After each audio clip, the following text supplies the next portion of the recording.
sitting in Baden-Baden today with one of our favorites, Dr. James Odell, and we understand that you finally finished the project we've all been waiting for. Yes, it's been 13 years. It's called Breast Cancer, The Rest of the Story, and it's being published as an ebook because it's 700 pages long. Because your mind is expansive and you wanted to make sure everything was included for everybody. Well, this is it. I started and I thought it was going to be small, and then I realized that it needed more information in order to make it complete. And then it needed more information and more information. So it's 69 chapters, and each chapter is a different topic. Why did you write about breast cancer? In my practice, I saw a lot of patients that had breast cancer and families that have had spouses or loved ones that had breast cancer. And it became apparent to me that they weren't getting the level of information that they needed from their oncologist or from their healthcare provider. And so I wanted to provide them with information that would empower them to help heal themselves, to give them more information than what was really provided to them. And it started out in this way, but also, have personally, because in my family, my parents died young, and my mother died of cancer, so I've always had this interest in cancer and wanted to do more to really solve it in my own mind. And to understand it. And to understand it, that's correct. A person goes to like Dr. Google and they get actually a lot of information that they're not quite sure how to use. And then of course family and friends provide them with an abundance of information they're not quite sure how to use. And they go to their oncologist and they get another level of information. And so it can be very confusing actually for the person what to do.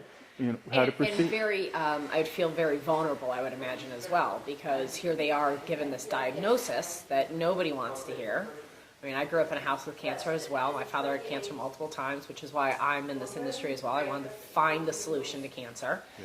And what I love about the breast cancer, the rest of the story, is it's truly the rest of the story. It's all of it. Yeah. It's from allopathic to bioregulatory and everything in the middle, going through diagnosis as well as different treatment forms, correct? That's correct. It starts with just what cancer is.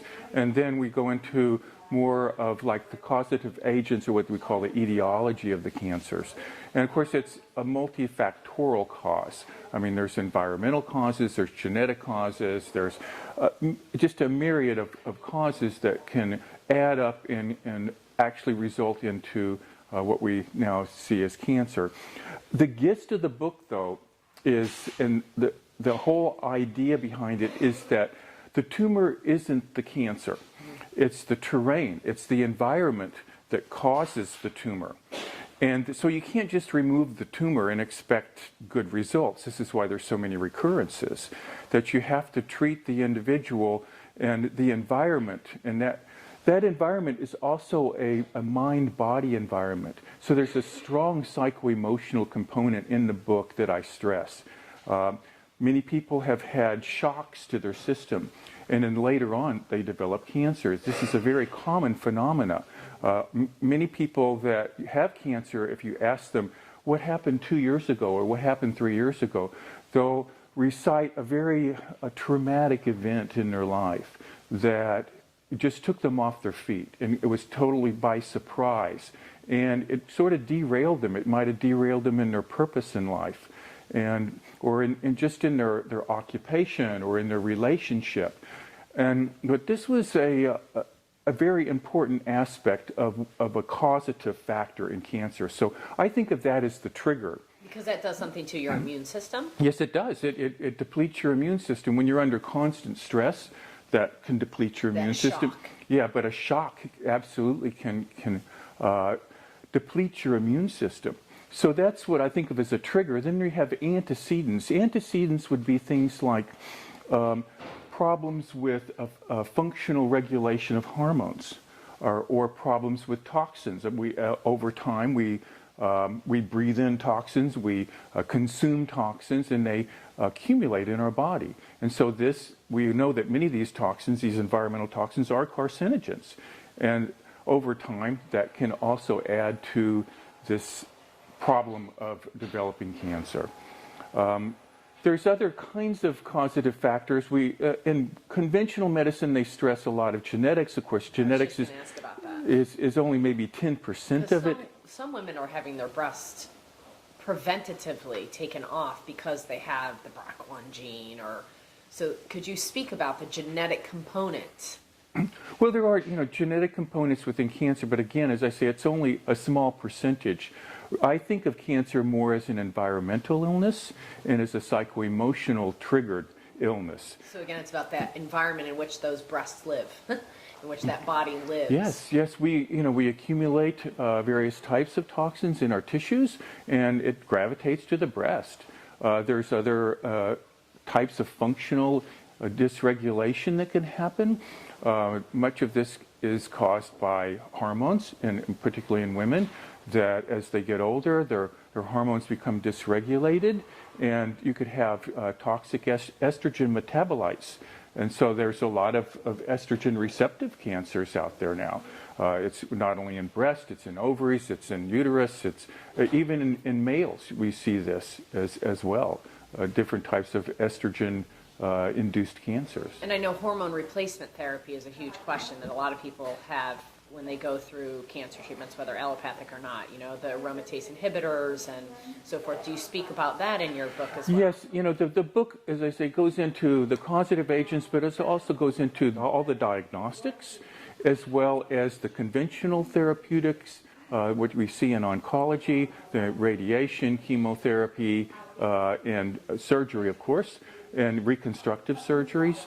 And then it goes into what we think of as the complementary and alternative approaches, or what I think of as the bioregulatory approaches. And there's many of them that I talk about in the book. This is I think an important piece of it is that we want to understand the whole of it. Because when people go to an oncologist, they may not understand quite much about radiation and radiation therapy. They may not be given the time to really explain it. So I try to deeply explain, the pros and cons of this. The same thing with chemotherapy, the pros and cons. So I included that in the book. So it's a very comprehensive approach to it. But the main part of the book is what can we do about it? How can we empower ourselves? It's not just through knowledge, but I give people actually ways in which they can approach the cancer immunologically by increasing their immunity, ways in which they can detoxify their body, ways in which they could change their thinking into a more positive approach. Because, as I say, a lot of times their past history has been troubled in some type of a traumatic way or stressful way, and so they need to get above that in a positive way. Goes into yoga and other types of lifestyle adjustments as well, dietary adjustments that can be very important as a tool. And you've kept it green, so you went environmental with the book. And you did an ebook. Yes. Because it's also a reference, a resource. So it's not the type of book, 700 pages. True. Because your mind is expansive. You want to make sure everybody gets all that information. There's one thing that you are. It's complete and thorough. So they can do a search throughout the book. Yes. So if they're looking for something specific, or if they also want to read it, they want to look from front to back, they can do that as well. True. But it's an incredible resource that you've created. Breast cancer, obviously one of the largest cancers that we deal with, especially for women. It's such a hole in society that, we talk about, we have races for breast cancer, we have months for breast cancer, but there's no complete information for a woman to give herself to say, hey, I've been given this diagnosis, or somebody in my family has it. How can I prevent it? What can I do? What actions can I take to take control over my life, rather than waiting as the victim yes. of breast cancer, of whatever kind of cancer. And I would imagine this information goes more than just breast cancer. Well, it can be put into other types of cancers, of course. Right. I use breast cancer as sort of an example, but I do go deeply into it and to the causes and to the various types of treatments, that both conventional and complementary. I think that the utility of the book is that it is encyclopedic, and there are many chapters on different topics. And I include this in the website. The website is breastcancertherestofthestory.com. That's breastcancertherestofthestory.com. And within this website, I have the preface, which kind of explains the reasons why I wrote the book and a little bit about the content of the book, as well as the table of contents. So a person could go through there and look at it before they purchase it, and to see what they're purchasing. But I made it where the navigation is easy, so that you just click on the topic of the chapter, and then it opens up to that chapter, and then you can go back and forth. You don't have to read it from front to back. It could be certainly just a piece of it maybe is what you're interested in. Maybe you're just interested in the estrogen issues, or the toxicology issues, or the psychoemotional issues, or whatever it is. You can go to those chapters first and read about it. So it's been written in that way that it's very easy to get the information out of it. To navigate. User-friendly navigation. Yes, exactly. Well, once again, Dr. Odell, we asked for a piece of sand and you gave us the entire beach. Well, as always.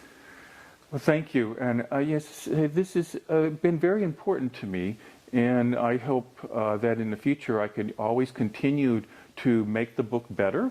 And that's why I created it as an ebook, so that I could add more information to it and update it every year. I intend to update it with the newest types of information. Like here in Baden-Baden, in Medicine Week in Baden-Baden, we get all kinds of information about what's going on here in Europe, and the way that they treat cancer, and the way that they approach oncology. And so I try to incorporate a lot of that information into the book, because most Americans and North Americans do not really have that kind of access to that information at all.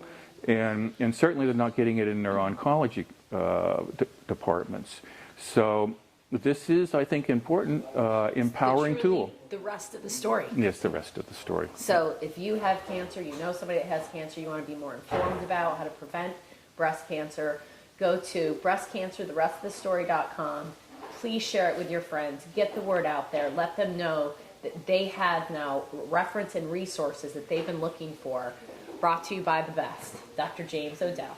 Thank you. Thank you, Kelly. Thank you.